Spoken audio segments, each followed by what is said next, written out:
I'm Jane Davidson. For many years, I was a minister in the Welsh Government. And as part of that, I proposed what is now the Wellbeing of Future Generations Act, which has made Wales the only country in the world that has a legislative mechanism to deliver on the Sustainable Development Goals. I'm Marie Brousseau-Navarro. I am the Deputy Future Generations Commissioner for Wales. Essentially, this is legislation about being fair. Fair between the people of Wales and fair between the generations in Wales. This is not about looking at the interests of future generations at the expense of the present. It is about ensuring that when in the present decisions are taken, they don't make it more difficult for future generations. And something people tell us as well, which is a key to our legislation, is this concept of well-being as opposed to sustainability. When we talk about sustainability, people say, oh, it's for these people over there, the expert on the environment or the environmental officer. Whereas when you talk about the well-being of both current and future generations, it's everyone's business. Everybody's involved. So the language and the mechanisms put in place were really inspirational and bringing people together. But importantly, also on the face of the Act are the 5 ways of working that require organisations to think long-term, to think preventatively, to collaborate with each other, to involve people about whom decisions are being made and to integrate outcomes. So essentially, this is about a new values framework, and that framework can be used at country level, it could be used at city level, it could be used at organisation level. So it's not just about a nation, even if we are the first on this. It is about a values framework that drives different kinds of behaviour. Wales is very slow in actually decarbonising. Other countries are decarbonising faster because we've got real issues here in terms of both agriculture and heavy industry. The ambition to decarbonise and the Wellbeing of Future Generations Act have now meant that the Welsh Government and an opposition party, on finding out that we were not going to even achieve our goals by 2050, have asked to bring it forward to 2035. So hugely ambitious. I've got a big job to do with my independent commission.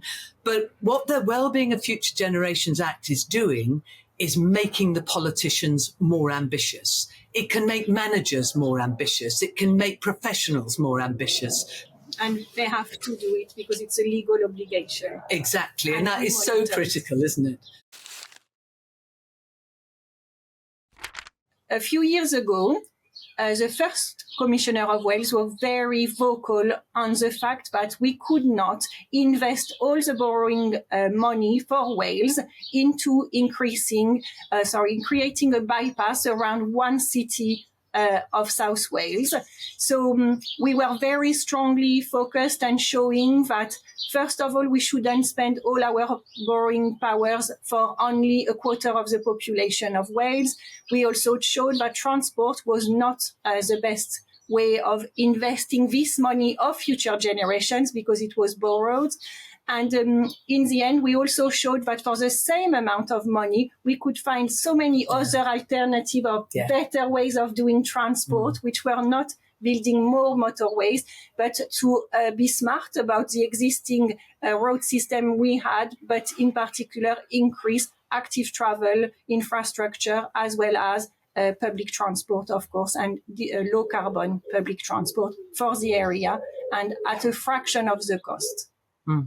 And the First Minister listened to you. Yes. And turned down the application, which had been supported by business for 25 years.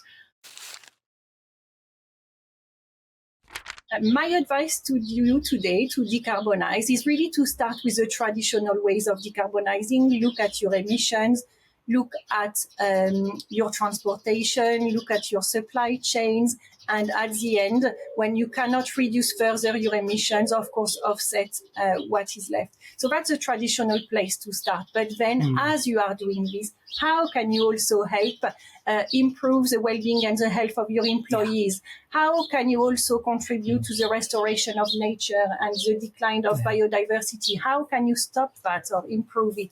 And you see, is use the breadth of the act, all the different topics, so that you can do more than one thing each time you take any action.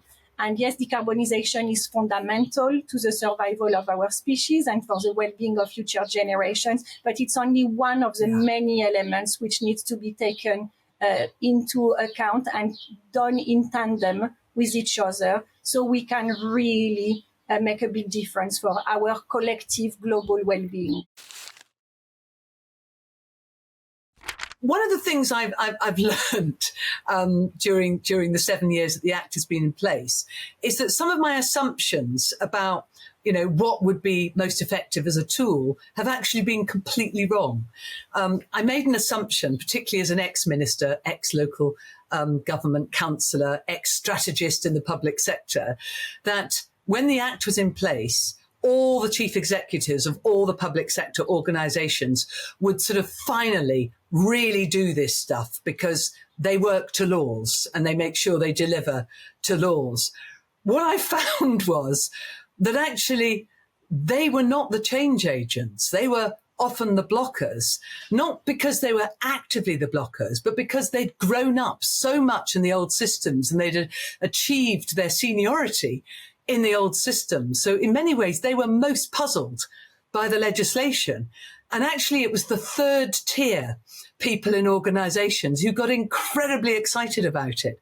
So the best chief executives basically said to the people who were really keen, show me how to do this. And that's where we're getting the best examples.